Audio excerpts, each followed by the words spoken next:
Hi guys, நாங்கள் ஃபேமிலியாக ஒரு சின்னதாக ட்ரிப் போகிறதா பிளான் பண்ணோம். சடனாக பிளான் பண்ணிட்டோம். ஆனால் பவானிசாகர் டேம் போகலான்னு சொல்லிட்டு நாங்கள் எல்லாமே ஃபிக்ஸ் பண்ணிட்டோம். ஃபேமிலியாக போகிறது எவ்வளோ சந்தோஷம் இல்லை? எனக்கு கொஞ்சம் ஃபீலிங் இருக்குது. ஏன்னா என் ஹஸ்பண்ட் என் கூட இல்லை, என் ஹஸ்பண்ட் வரல, நாங்கள் மட்டும்தான் போனோம். ஆனால் ஈவினிங் கிளம்புனாங்காட்டி அங்கே போகிற வழியெல்லாம் சூப்பராக இருந்துச்சுங்க. வியூஸ் அவ்வளோ அழகாக இருந்தது, பார்க்கவே அவ்வளோ சூப்பராக இருந்துச்சு. சரி, அதெல்லாம் கேப்சர் பண்ணி உங்களுக்கு காட்டலான்னு தான் நினச்சேன். ஆனால் பட் முடியலை. எது ஓரளவுக்கு தெரிஞ்ச மாதிரி நான் காட்டியிருக்கேன். இங்கே பார்த்தீங்கன்னா டேம் சூப்பராக இருக்குல்ல. நாங்கள் முன்னாடி வியூஸ் போட்டிருந்தோம் பவானிசாகர் டேம். பட் அதை நாங்கள் இன்னும் இடத்துலேருந்து எடுக்கலை. பட் நாங்கள் உள்ளுக்குள்ளே போய் தான் எடுத்திருந்தோம். ஆனால் பட் நாங்கள் இப்போ வெளியில் தான் எடுத்திருக்கோம் எல்லாமே.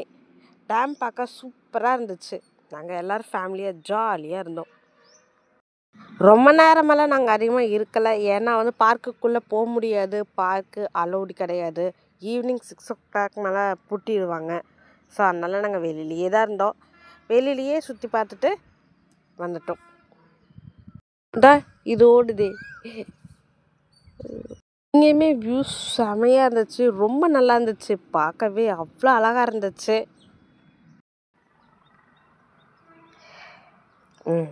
இட்ஸ் மீ மை சிஸ்டர் வளர். உங்களுக்கு நல்லா தெரியும்னு நினைக்கிறேன். பார்த்தீங்களா, பார்க்கு க்ளோஸ் ஆகிருந்துச்சு.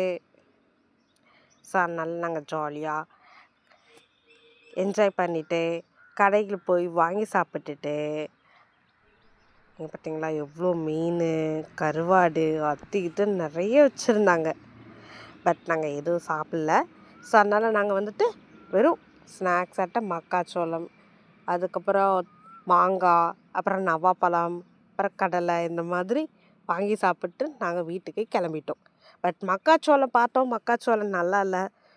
அதனால் மக்காச்சோளத்தை விட்டுட்டு நாங்கள் மாங்காயே 2 வாங்கிட்டோம். அதுதான் எங்களோட ஃபேமிலி ட்ரிப் இதோட முடிஞ்சு போச்சு. அடுத்த ட்ரிப்பில் நான் சந்திக்கிறேன்.